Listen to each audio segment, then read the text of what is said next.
নমস্কার বন্ধুরা, দেখুন আজকে একটা মেনু নিয়ে হাজির হয়ে গেছি। সবজিগুলো দেখেই আপনারা বুঝতে পারছেন আজকে কি রান্না হবে। হ্যাঁ, ঠিক ধরেছেন, আজকে রান্না হবে শুক্তো।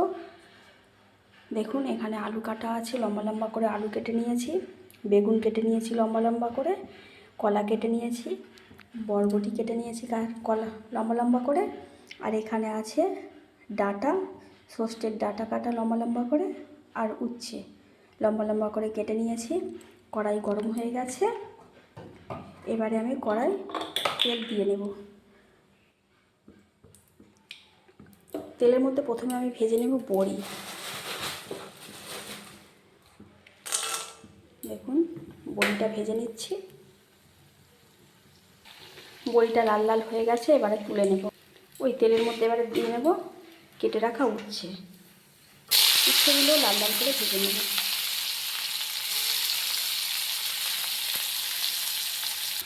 দেখুন উচ্ছেগুলো ভাজা হয়ে গেছে, এবার আমি তুলে নেব।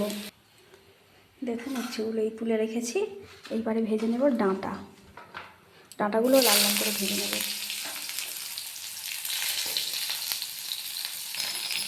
ডাঁটাগুলো ভাজা হয়ে গেছে, এবারে তুলে নেব। এবারে ভেজে নেব কেটে রাখা আলুগুলো একটু আলাদা করে লাল লাল করে ভেজে নেব। দেখুন আলুগুলো লাল লাল ভাজা হয়ে গেছে, এবার একে একে অন্য সবজিগুলো দিয়ে নেব। বেগুনগুলো দিয়ে নেব। দেখুন বেগুন দিয়ে নিচ্ছি, এখানে কলা আর কড়াইটাও দিয়ে নেব। দেখুন সবজিটা খুব ভালো করে ভাজা হয়ে গেছে, এবার আমি দিয়ে দেবো একটু নুন, স্বাদ মতো নুন,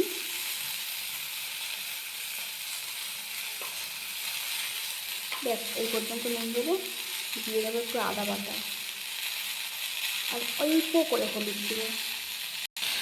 দেখুন দিয়ে নিয়েছি অল্প করে হলুদ গুঁড়ো। এবার মশলাটা সবজির সাথে ভালো করে মিশিয়ে নেব।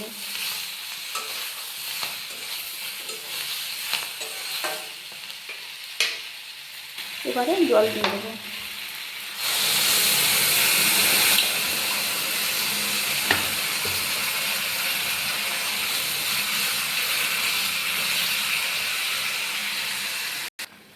দেখুন তরকারিটা কেমন ফুটছে, এবারে আমি দিয়ে নেব ভেজে রাখা ডাঁটাগুলো একটু সিদ্ধ হতে হবে, তাই একটু সবজির আগে আগে দিয়ে দিলাম যাতে সব সবজির সাথে একটু ভালো করে সিদ্ধ হয়ে যায়। একটু নাড়িয়ে নেব।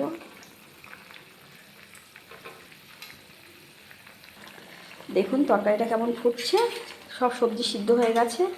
এইবার আমি দিয়ে নেব এই দেখুন ভেজে রাখা উচ্ছে আর বড়ি।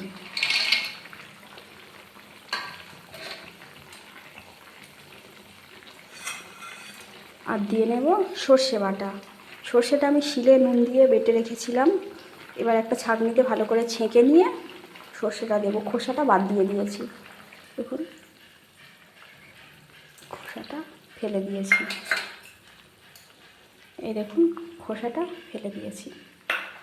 ভালো করে মিশিয়ে নেবে। এবারে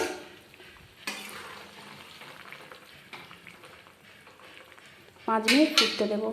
সর্ষে দিয়ে বেশিক্ষণ ফোটাতে নেই। দেখুন তরকারিটা কেমন ফুটছে, এবার আমি নামিয়ে নেব। দেখুন কড়াইটা আমি পরিষ্কার করে আবার বসিয়ে দিয়েছি। কড়াইয়ের মধ্যে আর একটু তেল দিয়ে নেব। অল্প করে তেল দিলেই হবে। তেলটা একটু গরম হোক।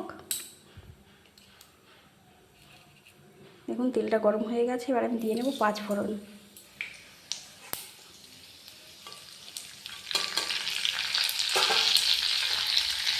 ফোড়নটা হয়ে গেছে, এবার আস্তে করে তরকারিটা আমি এর মধ্যে দিয়ে দেব। একবারে সব দিলে কেমন ফুটে কড়া থেকে বেরিয়ে যাবে, ওই জন্য অল্প অল্প করে দিলাম।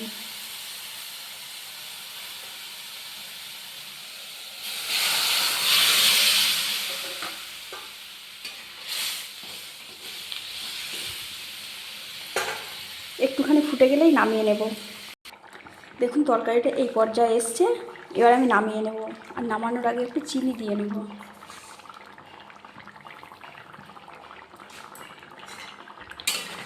একটু মিশিয়ে নেব, নিয়েই নামিয়ে নেব।